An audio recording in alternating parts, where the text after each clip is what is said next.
घर में हो चुका है फिर से सास और बहू का झगड़ा, यानी कि तान्या मित्तल और कुनिका सदानंद का जो फिर से झगड़ा हुआ है किचन एरिया में। कुनिका किचन में कुछ बना रही थी, तभी बशीर ने कहा तान्या जाओ मेरे लिए पराठा बनाओ।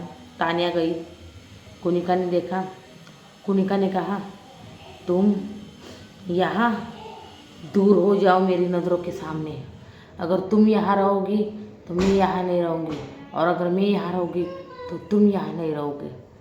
तान्या ने कहा कैप्टन बशीर देखिए कुनिका जी मुझे पराठा बनाने को ना कह रही है।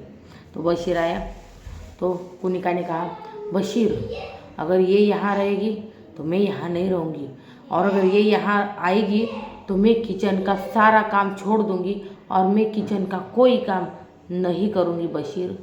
तो भाई बस बशीर ने कहा ये कहाँ फंस गया मैं, अब मैं किसकी साइड लूँ, मैं किसको बोलूँ, मुझे कुछ समझ में नहीं आ रहा है। तो वहाँ फिर कुनिका ने कहा ठीक है मैं एक काम करती हूँ, मैं आज से किचन में पाँव तक नहीं रखूँगी और अब सारा खाना सब कुछ सिर्फ इसी से बना लेना, अब मैं जा रही हूँ और मैं यहाँ नहीं रुकूँगी।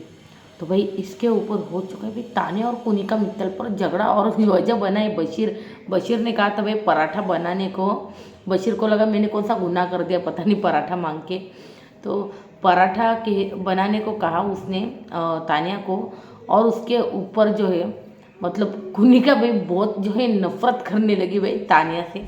पर मुझे लगता है ये बाद में सब कुछ ठीक होगा, ये थोड़े दिनों तक चलेगा। बशीर ने कल बोला था कि अब सारी चीज़ें बाद में ठीक होंगी, क्योंकि ज़्यादा दिनों तक ये सब नहीं चलेगा सच में। तो भाई कुनिका और तान्या का भाई सास बहू का झगड़ा जो है फिर से हमें पराठों के ऊपर देखने को मिला है, और वजह बना बशीर भी सोच रहा कहाँ फंस गया मैं भाई। तो भाई यही अपडेट कि इन दोनों का झगड़ा हो चुका है। थोड़ी देर में वोटिंग ट्रेंड लेकर आती हूँ मैं, बताती हूँ मैं आपको क्या हुआ है। और भाई एक बात बता दूँ, शहबाज और मृदुल का जो है जो ज़बरदस्त वाला झगड़ा हुआ था, अब उनके बीच में सुलह हो गई है। जी हाँ सुलह हो गई है, किसने करवाई है बता दें।